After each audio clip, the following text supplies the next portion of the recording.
Noctua, une marque qui ne déçoit jamais niveau performance mais qui a souvent été critiquée par la couleur de ses composants parce que c'est vrai qu'un ensemble en fait de marron et de beige, on va se l'avouer, ça ne passe pas du tout. Mais aujourd'hui, ils se sont enfin remis en question et nous proposent désormais en fait des produits noirs chromés. Alors je sais que je suis pas mal en retard parce que ça fait environ un an qu'ils sont dispo. Mais bon, comme on dit, vaut mieux tard que jamais. Eh bien bonjour à toutes et à tous. Alors comme vous l'avez compris, aujourd'hui on se retrouve pour une nouvelle collaboration avec Noctua. Donc une marque que j'apprécie tout particulièrement pour la qualité, les finitions et les performances de leur Venturade en particulier. Avant d'aller plus loin, j'aimerais vous parler de quelque chose qui me tient beaucoup à cœur. Parce que oui, vidéo sponsorisée. Et oui, vous l'avez compris, cette vidéo est sponsorisée par CDK Offers, qui est tout simplement un site en fait sur lequel vous pouvez directement acheter des clés de jeu, des licences Windows, des cartes cadeaux, etc. Nous, ce qui nous intéresse ici, ce sont les clés Windows 10. Donc si vous êtes intéressé également, rendez-vous dans un des liens qui se situe en description. Une fois après avoir créé votre compte, vous cliquez sur acheter maintenant. Ensuite, mettez bien le code LU20 pour avoir une promotion de moins 20% sur le produit, ce qui est déjà ça de gagner. Sachant que mon code en fait, lui, il marche également sur Windows 10 Family et sur toute la partie software du site. Par la suite, vous faites soumettre la commande, vous payez avec le moyen de paiement de votre choix et en fait dans les instants qui suivent, vous serez redirigé vers cette page, vous faites voir la clé secrète et copier-coller votre clé d'activation qui se situe juste en dessous. Pour terminer, rendez-vous dans les paramètres Windows, mais plus précisément dans activation pour coller votre clé d'activation, ce qui vous permettra d'avoir enfin Windows 10 activé sur votre PC. En tout cas voilà, merci à vous et bon visionnage. J'ai actuellement en main le Noctua NH-U12S Chromax Black et c'est le Venturade en fait sur lequel on va se pencher dans cette vidéo. Déjà faut savoir avant de commencer que le NH-U12S original et le Chromax Black c'est exactement la même chose, donc les performances sont les mêmes, la taille c'est la même, le bundle c'est le même, etc. Donc la seule chose qui va les différencier c'est la couleur et aussi forcément comme les marques aiment bien le faire à chaque fois, le prix. On retrouve donc la version originale à 60 € sur Amazon qui les vaut largement très franchement et la version Chromax Black à 70 € qui là pour le coup je pense les vaut un petit peu moins parce que c'est vrai que payer 10 € en plus juste pour de la couleur ça picote un peu quand même. Ce qui nous donne d'entrée cette sensation de qualité dont on a l'habitude en fait chez Noctua, c'est bien évidemment le packaging. Comme convenu, on retrouve dans le bundle le radiateur avec le ventilateur préinstallé qui est le fameux Noctua NFF12 Chromax Black qui a donc une vitesse de rotation maximale de 1500 tours par minute. Pour ce qui est des accessoires, tout est contenu dans une petite boîte en carton, donc on y retrouve un tube de Noctua NTH1, donc c'est vraiment une très bonne pâte thermique qui fera très bien l'affaire. Également un adaptateur à faible bruit qui va faire en sorte de réduire la vitesse du ventilo à 1200 tours max par minute au lieu de 1500 si vous trouvez qu'il fait vraiment trop de bruit. Pour ma part, je trouve qu'il est assez silencieux comme ça, mais c'est vrai qu'à partir de 1100 tours par minute, il commence à être assez bruyant. Mais bon, pour ma part, en tout cas, avec le casque sur la tête, ça passe crème. En tout cas, je vous laisse avec un petit son test.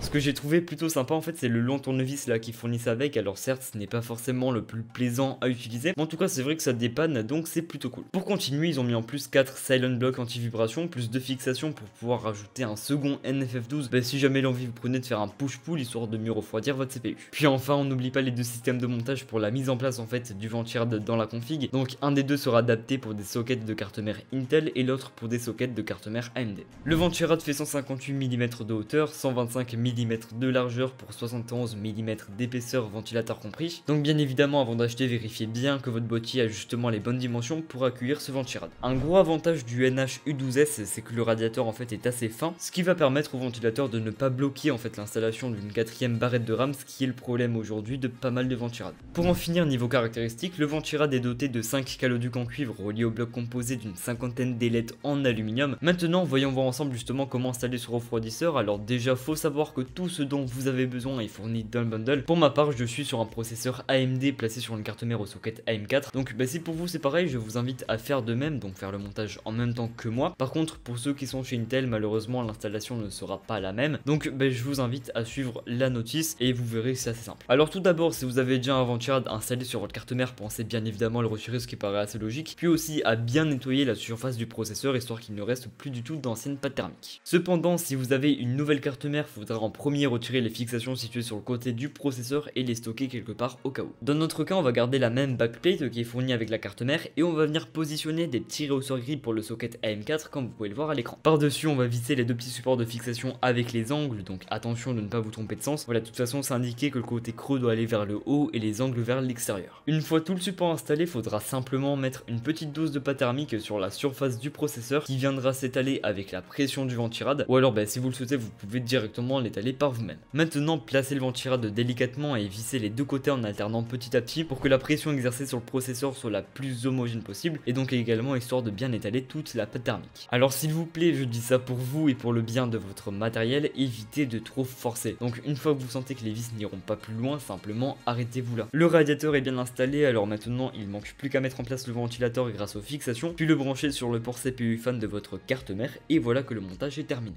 Que vaut-il niveau performance? C'est ce que nous allons voir dans quelques instants. Dans ce test, on va comparer les températures obtenues avec le ventirad stock de mon Ryzen 5 3600 avec le Noctua NH-U12S sur son setup de base, donc en push, puis en push-pull, ce qui va en même temps nous permettre de savoir si le push-pull vaut le coup oui ou non sur ce ventirad. Faut savoir que j'ai relevé les températures de mon Ryzen 5 3600 à stock en premier temps en IDLE, donc au repos si vous préférez. Donc la seule application qui était lancée était Cortemp pour mesurer la température du CPU. J'ai également testé pendant 5 minutes sur chaque Cinebench R15 et Cinebench R20, ce qui va nous permettre en fait de nous rapprocher d'un rendu vidéo, voire même d'un rendu 3D entre autres. Puis comme dernier logiciel, je me suis servi de Prime 95 en Smallest FFT pendant 10 minutes, qui est en soi le test de torture le plus puissant que puisse faire votre processeur. On commence par les températures obtenues en IDLE, donc avec le ventirad de stock de mon processeur, j'ai obtenu un résultat de 37 degrés Celsius. Du côté de chez Noctua, en push 29 degrés et en push-pull 27 degrés, ce qui reste même du côté du ventirad stock des températures en IDLE très correctes. Sur R15 et R20 avec le ventirad stock, j'ai obtenu des températures qui se sont stabilisées à 83 degrés sur R15 et 84 degrés sur R20 au bout des 5 minutes de test, 65 degrés sur R15 et 66 degrés sur R20 avec le NH-U12S en push,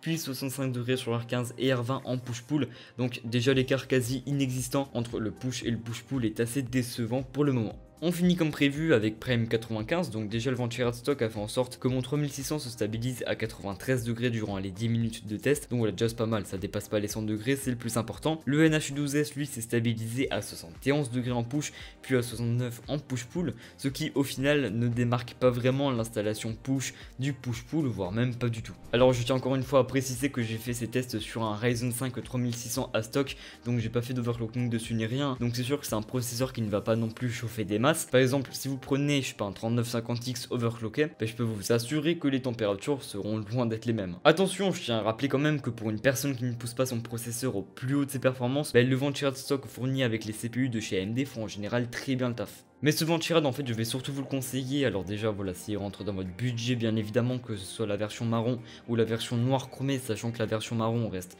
quand même vachement plus accessible, mais c'est vrai qu'elle est un petit peu plus moche, voire un petit peu beaucoup plus moche. Mais avant tout si vous en avez vraiment besoin, parce que si votre processeur a des températures plutôt correctes, ça servirait vraiment à rien de partir sur un aussi bon ventirad. Cependant si vous comptez overclocker votre processeur, là oui ça peut être vraiment intéressant, voire même recommandé de partir au minimum sur ce genre de ventirad, voire même des encore plus haut de gamme. Par contre pour en revenir au push-pull, j'ai vraiment été très déçu parce que je m'attendais à de bien meilleurs résultats, donc clairement partez pas sur du push-pull sur ce ventirad si c'est en fait pour payer un ventilateur en plus, donc à 15-20 euros, pour au final gagner je sais pas 1-2 degrés maximum. Pour finir je vous invite à aller voir la vidéo postée sur la chaîne de Guillaume, donc dans laquelle il fait un classement des ventirad les plus performants. Du coup justement le NH12S y est inclus, au moins voilà ça vous permettra de savoir où il se situe par rapport aux autres. Merci à toutes et à tous d'être restés jusqu'à la fin de la vidéo. Si elle vous a plu, n'hésitez pas à la liker, à vous abonner, à commenter. Si vous avez des questions, ça se passe en général dans l'espace commentaire, voire même directement en DM sur Insta, j'essaie de répondre le plus rapidement possible. Sur ce, moi je vous dis à la prochaine pour de nouvelles présentations, c'est tout pour moi et à bientôt.